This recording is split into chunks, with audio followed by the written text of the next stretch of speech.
জুয়েল ভাই আর বিল্লাল ভাই, আপনাদের দুজন দিয়েই দেশবাসীকে আমি একটা সংবাদ জানাইতে চাই। পুরো ভিডিওটা দেখুন।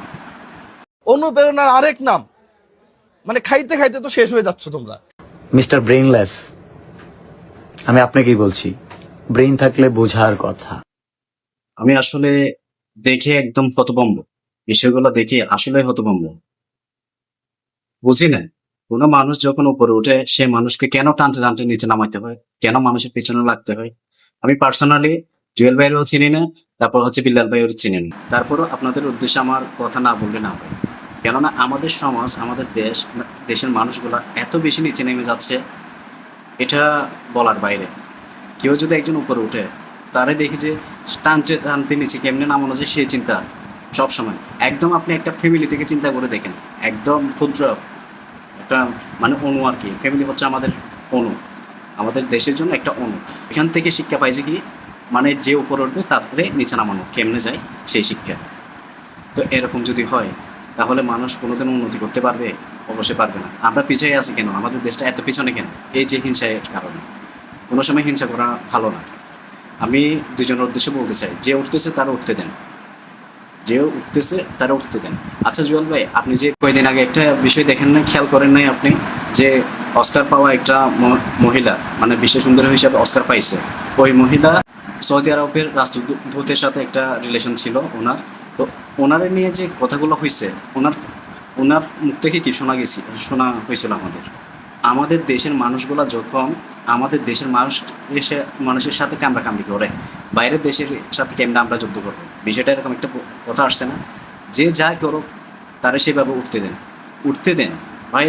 সে যাই কাজ করতেছে বাইরের থেকে এগুলো রেমিটেন্স আসতেছে, আপনি যাই করতেছেন তাও রেমিটেন্স আসতেছে।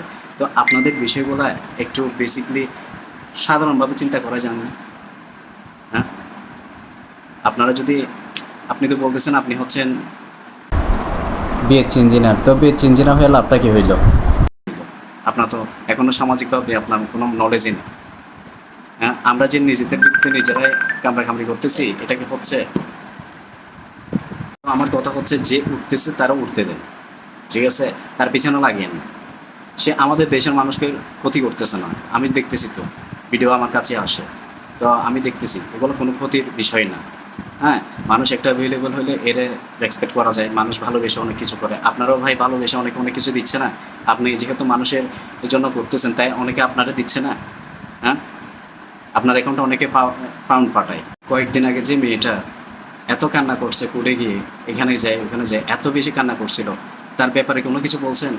উল্টা তার মুখ থেকে একটা কথা আসছে যে আপনাদের দেশ, মানে ওই যে সৌদি আরবের ওই যার সাথে ওনার রিলেশন ছিল, ওনার ওয়াইফে নাকি ওনারা বলতেছে কি, মানে যে দেশের মধ্যে নিজেরা কামড়াকামড়ি করে আমাদের সাথে কি করতে আসবে? হ্যাঁ, এটা বা বলতেছি না, এগুলো করতে আসবে? তো আমরা নিজেদের মধ্যে কামড়াকামড়ি না করে একজনকে একজন হেল্প করি, সহযোগিতা করি।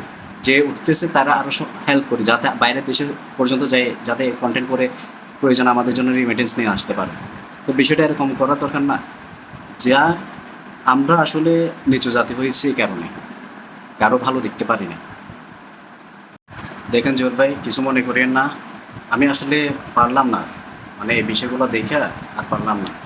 মানে আপনার মতো একটা শিক্ষিত মানুষ এভাবে একটা, মানে একটা ছোটোখাটো কন্টেন্ট ক্রিয়েটর হঠাৎ করে ফেমাস হয়ে গেছে, যার জন্য আজকে অনেক বড় হয়ে গেছে, ওনার পিছনে কেন লাগছেন ভাই? কোনো দরকার আছে? অনেক কিছুদিন আগে তো মাত্র 10-12 হাজার টাকার জব করতো, তাও আবার রেস্টুরেন্টে। হ্যাঁ, ভাত আইনে দিলে মানুষে তারপর খাইতো। এরকম অবস্থা না ওর ফ্যামিলির? তো ওর পিছনে কেন লাগতেছেন? লাগলে একটা ভালো মানুষের পিছনে লাগেন, যাতে আমাদের দেশের ভালো হয়। এর পিছনে লেগে কি করবেন? এ তো ভাই এমনি তো মরা, হয়তো এখন উঠছে, তো উঠতেছে বিধে কি ওরে কি এভাবে নামে ফেলবেন? কোনো দরকার আছে? আপনি শিক্ষিত হয়েছেন কীভাবে? আপনার ফ্যামিলির সাপোর্ট পাইছেন ঠিকভাবে, করে দেখেন, খোঁজ নিয়ে দেখেন। বিল্লাল ভাইয়ের বাসার মধ্যে কোনো ধরনের কোনো সাপোর্টই পায়নি, তাই এই জন্যে তার এই অবস্থা।